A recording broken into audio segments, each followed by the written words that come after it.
Ooh, yeah, we want to talk about Arcane Trickster. Okay, boy, this comes with an asterisk that I'm aware, and I agree with people that it's very, this is a fun idea. I think that Arcane Trickster is a fun idea. However, it is deceptively bad.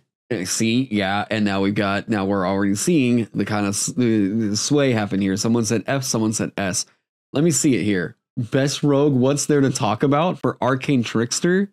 Oh, I don't want to ruin it for you. This is not a great sub. The capstone is fucking terrible. I honestly think this is one that people are probably going to disagree with me on, and that is fine.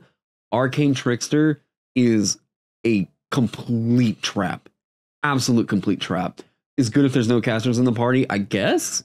Yeah, maybe. Do it, ruin it for them. Okay. All right. So with Arcane Trickster, you do get the Mage Hand thing. The Mage Hand thing is cute. I like the fact that they're giving you Mage Hand Ledger Domain, but like, let's be real here. Is this doing much for you? I guess like this is nice flavor stuff that's in here.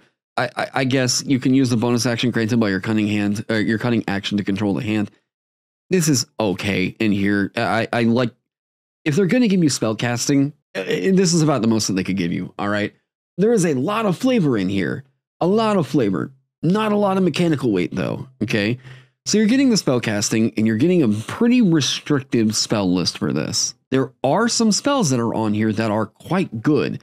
In fact, the main reason why you're taking Arcane Trickster is for greater, is it greater invisibility? Someone remind me if I'm wrong in chat. I'm trying to remember. But basically, once you hit that point, Arcane Trickster looks very good for its spell casting, but that is what it is essentially forcing you to take. Basically, there is like one way to build an Arcane Trickster. Magical Ambush. Here we have a 9th level feature that actually seems like it's kind of decent. If you're hidden from a creature when you cast a spell on it, the creature has disadvantage on any saving throw it makes against the spell this turn. Okay, Versatile Trickster. As a bonus action on your turn, you can designate a creature within 5 feet of the spectral hand created by the spell. Doing so gives you advantage on attack rolls against that creature until the end of the turn. This is a little bit falling into the True Strike problem. If you land that first hit with an action, that's going to feel good. But if you use your bonus action to do this right here and you miss, that is a huge ass whiff. Really, and Silvery Barbs does come along. And yes, it can take Silvery Barbs. The real big problem that's happening for me is in its capstone. This capstone abso-fucking-lutely blows. And it's a trap. Oh, buddy, does this one suck. The Versatile Trickster thing, I am very meh on this as a whole. There are so many other ways for you to generate advantage on attack rolls that like this thing right here is so nothing burger. At the, where are they at? Steady Aim. As a bonus action, you give yourself advantage on your next attack roll during the current turn. You can use this bonus action only if you haven't moved during the turn, but after you use this bonus action, your speed is 0 until the end of the current turn. So at most, now that we've gotten that in Tasha's, if you're playing with the stuff over there, this is basically getting phased out if you're playing this at range. Either this is gating you out of like one of the main benefits of using like light weapons and dual wielding it, or like if you're using it at range, this is nothing. Spell Thief? Wow, this capstone is such a fucking trap. Absolutely a trap. Couple reasons why. So you gain the ability to steal the knowledge of how to cast a spell from another spellcaster. Immediately after a creature casts a spell that targets you or includes you in its area of effect, you can use your reaction to force the creature to make a saving throw with its spellcasting ability modifier. So it's already going to be most likely something it has a strong save with. You can use this with your buddies to maybe swap some spells, but like, what a weird, just let them do that if that's what you wanted them to do with it. All right. This DC equals your spell save DC. And you could have said right here, they can willfully fail this. And then maybe your buddies can give you other spells. But like, what an odd thing here. On a failed save, you negate the spell's effects against you. And you steal the knowledge of the spell if it's at least first level and of a level you can cast. It doesn't need to be a wizard spell. For the next 8 hours, you know the spell and can cast it using your spell slots. The creature can't cast this spell until 8 hours have passed. This has to be an offensive spell because you have to be a target of it. You can't steal like a buff that it would be doing on itself. You just can't do that. It also notice you have to have the ability to cast the spell. You are at 17th level. And at this point, you are able to cast 4th level spells. You're at 17th level. Everything at this point, you're supposed to be fighting fucking gods at this point. They're not casting 4th level spells. They're not. The whole point of at this tier, these are supposed to be crazy fights where like 9th level spells just hit right here, and suddenly it's saying you can steal a 4th level spell if you're cast as a target, and this thing fails that saving throw. This does not happen in practical play. I would say that this likely happens. Yeah, it doesn't even work for shield either. Because you're not the fucking target. Because yeah, you can't be targeted with shield. So you can't take that. Oh man. Yeah, there are additional spells that you can take with the subclass, but like I think that most likely you're taking silvery barbs with it these days, which I guess whatever.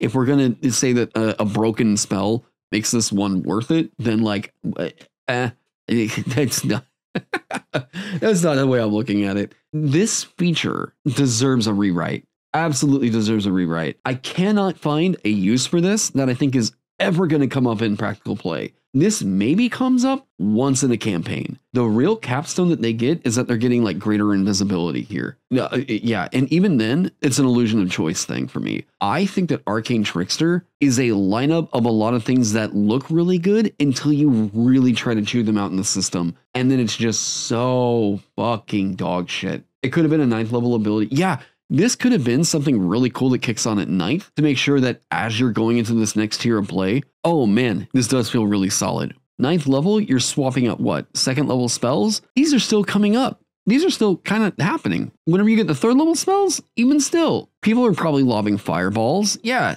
At this point though, the DM is looking for like the biggest, scariest monsters they can find to try and challenge you guys. This is where, like I said, you should be fighting gods.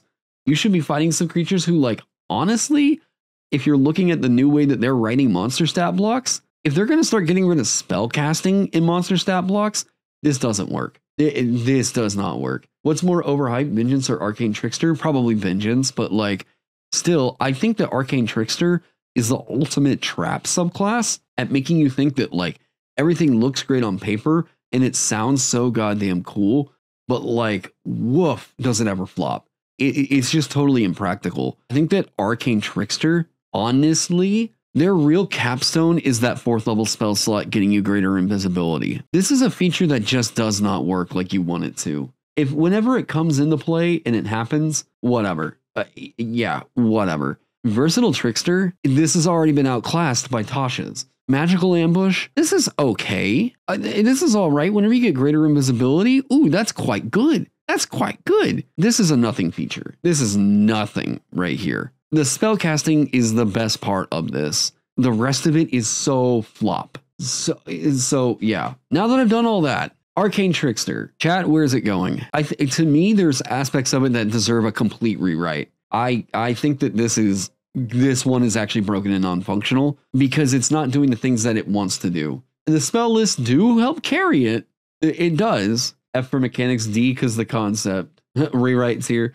If we had a rewrite, yeah, I would definitely be putting that in a rewrites here. Yeah.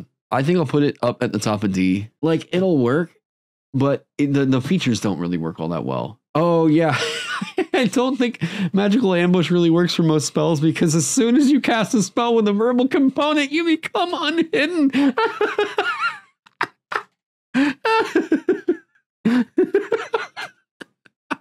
Oh, God, what a doofy. Yeah, it looks so cool. I get that a lot of people want this one to really, really work out, but this one has gotten away with people thinking, oh, yeah, that's how that should work. Uh-huh. And like it just really doesn't, unless you take Mana Magic subtle spell. That's probably a part of the reason why they actually did that, honestly. That's super goddamn funny. Okay.